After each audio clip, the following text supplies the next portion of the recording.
So sometimes you might hear a drastic comment from your gifted and sensitive child that comes totally out of the blue. Like, for example, "I hate my life," or "I don't want to live anymore." And most parents I know get into panic mode right away, because these things with life in stake always causes extreme attention, to say the least. So first thing when you hear this, overcome your own shock and breathe deeply. It's very important your brain does not go into brain panic. Let me again show you what brain panic means. In this situation, the main freeway between left and right brain simply shuts down. That's a shocking experience, like a comment like this could cause in you. And then the detour mode kicks in. Information from left to right in your brain goes down here to brainstem, crosses over and goes back up. First of all, you feel, "I'm slowing down, I don't get it." The brain gets confused because the brain operates at 125 miles per hour. This is a huge detour.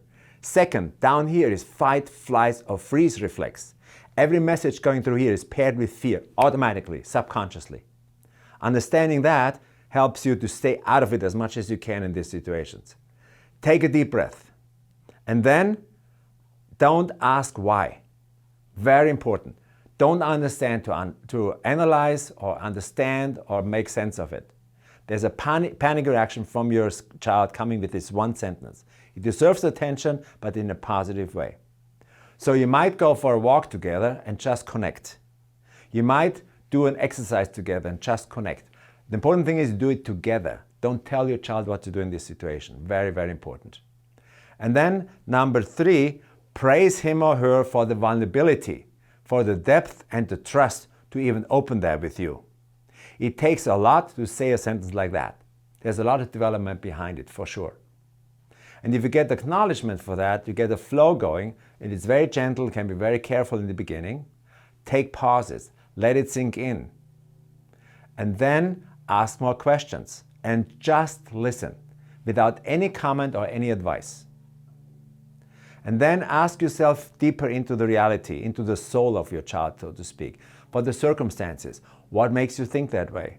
Ask for any social pressure. What other people put you in this corner? Do you feel in a corner? Your child might experience whatever it does, there's no judgment. Very, very important. And then spend 1 hour each week to do something together you both like, which means this connection builds trust. And one thing you need to know, the listening, nothing builds trust quicker than hear me out. Just let me talk. Some children, more quiet children, have a hard time to get it out what they really feel because they feel so deeply. And sometimes what they really feel comes out in the last sentence before they stop. Never ever interrupt them in these critical situations.